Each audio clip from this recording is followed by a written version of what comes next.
morning. Welcome in. This is day 173. We're starting another week, another beautiful, sunny, hot, humid Monday in the South.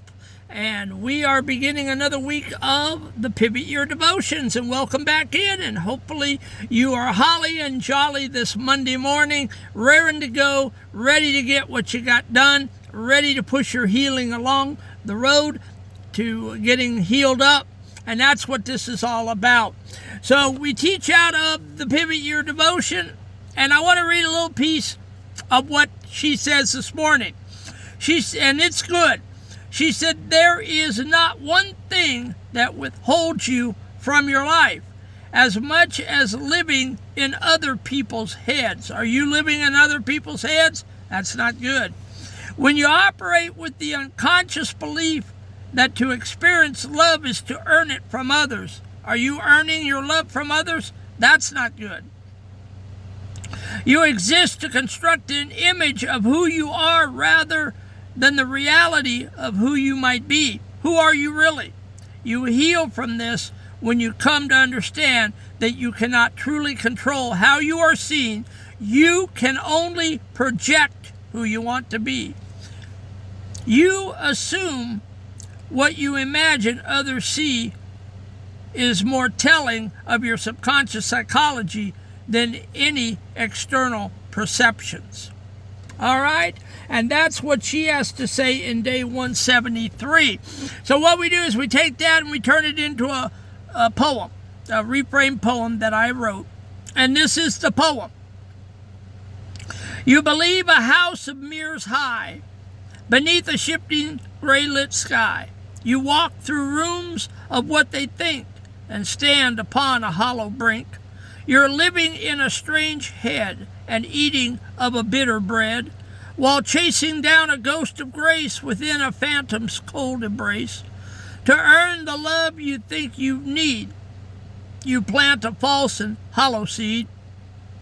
You shape the mask and paint the view until you've lost the scent of you, a constructed image stiff and thin that hides the ghost you hold within by acting out the parts you're told, for how they see you isn't yours. Beyond your walls and locked up doors, the things you fear that they might find are shadows of your own deep mind. What you imagine they perceive is just a web that you have weaved. It tells you more of inner fear than anything that's actually here.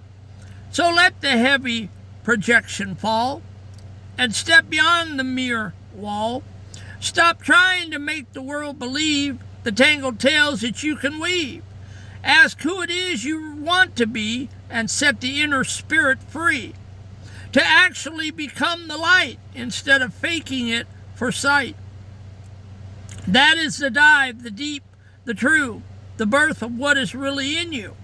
To leave the surface thin and cold and find the life you've meant to hold. Don't live for how you might appear. The real work starts right now, right here. And so we are talking about presuming or projecting today. Are we presuming what other people want, or are we projecting our true selves? That is how you heal.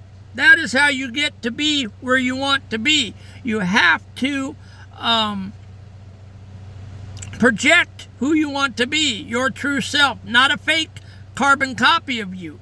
And the Hermit Poet has found his true self back last June when I emptied out my soul on paper in 600 poems. I got my healing, and now the Hermit Poet knows who he truly is, and I walk to my own beat. I don't try to presume I know what you think.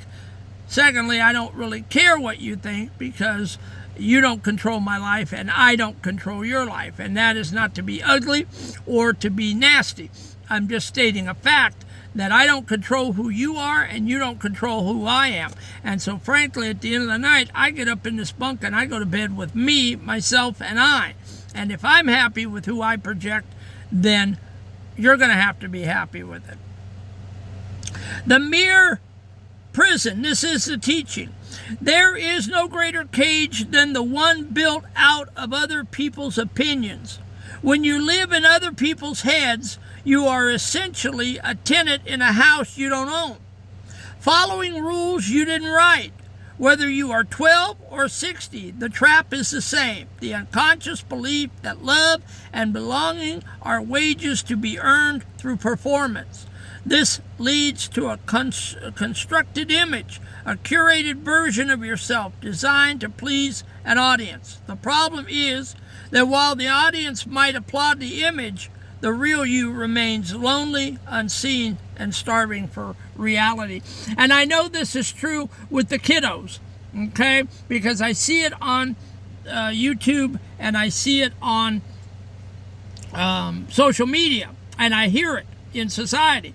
Parents are running these kids ragged. They're putting them in ballet, and they're putting them in Little League, and they're putting them in baseball, and they're putting them in gymnastics, and they're trying to push them to Clemson and Texas A&M and Texas A&U and Baylor, and they want them on the football teams. They want them full scholarship rides, and they're pushing. You know, you're going to be a doctor, you're going to be a lawyer, you're going to be this, you're going to be that.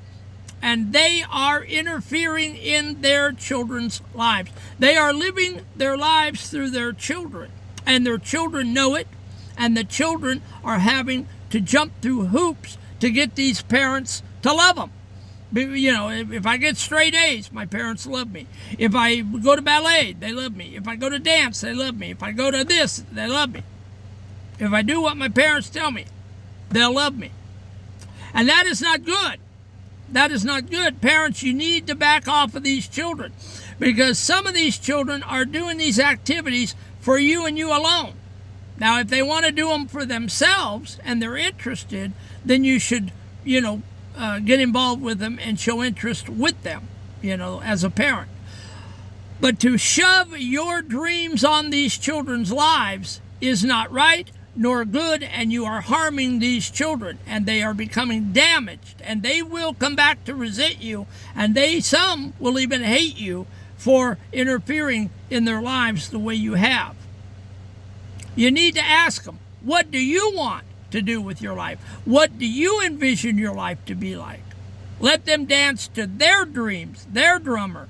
Let them walk their path, not yours. The Great Awakening happens when you realize you cannot control how you are seen. You can project, perform, and polish your image for a lifetime, and people will still see you through the lens of their own biases, moods, and baggage. So it's not going to do you any good to do it. People are going to always see you the way they see you. In fact, what you think they see is usually just projection of your own subconscious fears. So if you fear that they see you as a geeky, four-eyed professor-type person, that's how you're going to come across. If you project an air of arrogance and know-it-all and I'm better than you, that's how they're going to see you.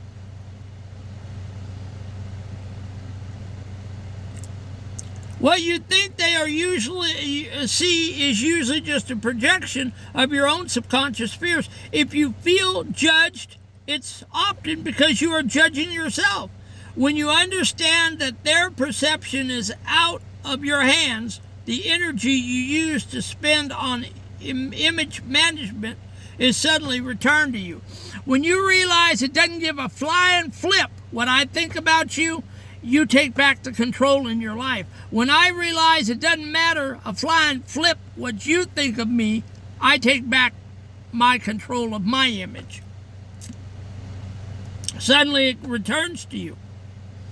The being versus the appearing. This is the difference between grazing the surface and diving all the way in.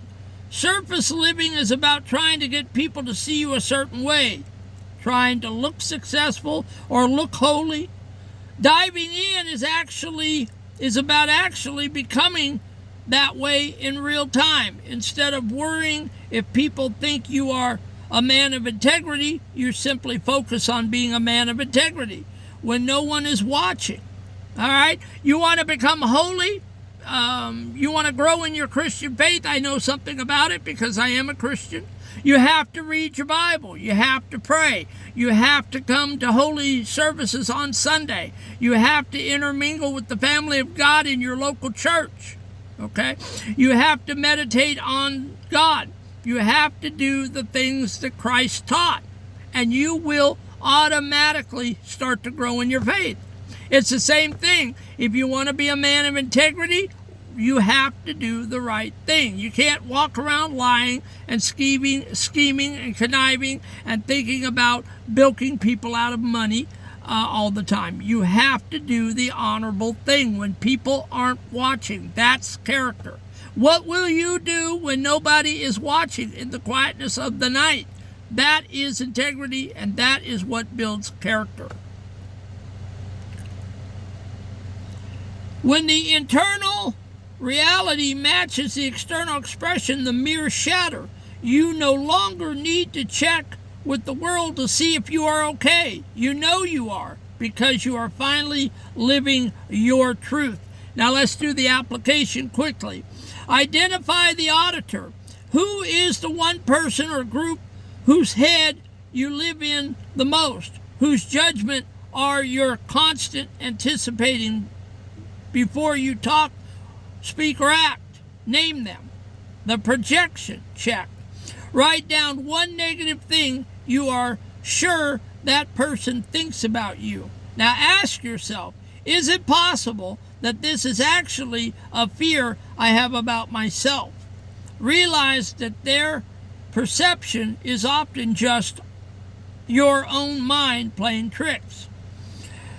The becoming shield, or the becoming shift. Take one trait you want people to see in you. E.g., I want people to see me as generous.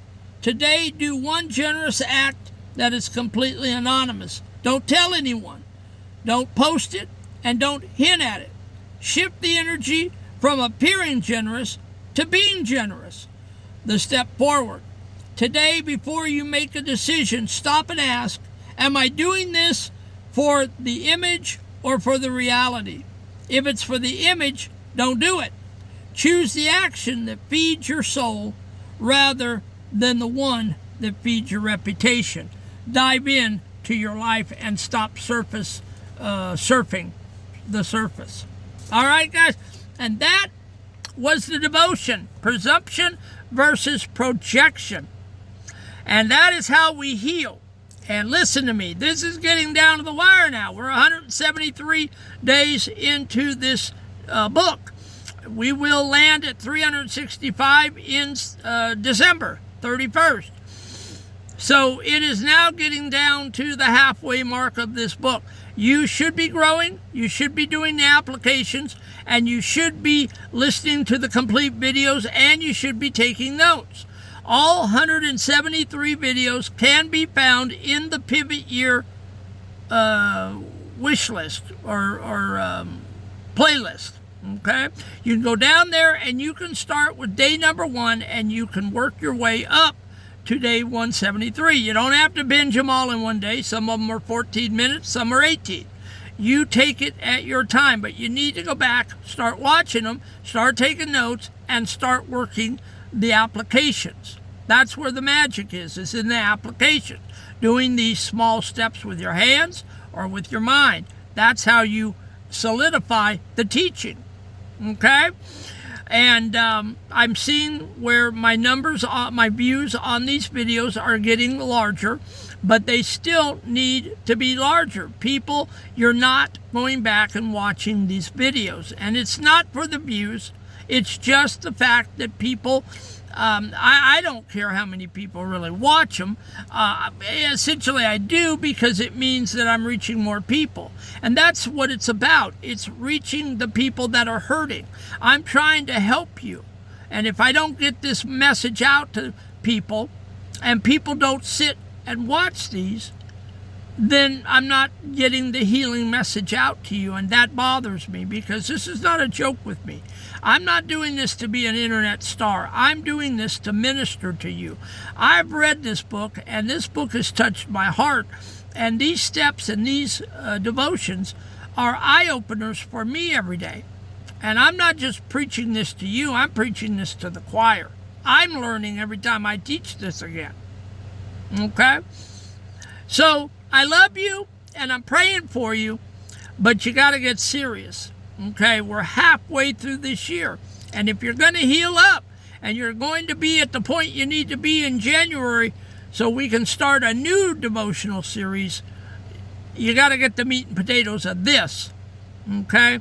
So go back and watch these. And these will be in the playlist for the life of the channel. So these will outlast me when I'm long gone. You'll be able to go back and you'll be able to watch this material. And that's what I'm trying to do. I'm trying to build a healing library of teachings that people can stumble across and find this old man in the van teaching you meat and potatoes on how to heal up. I love you guys.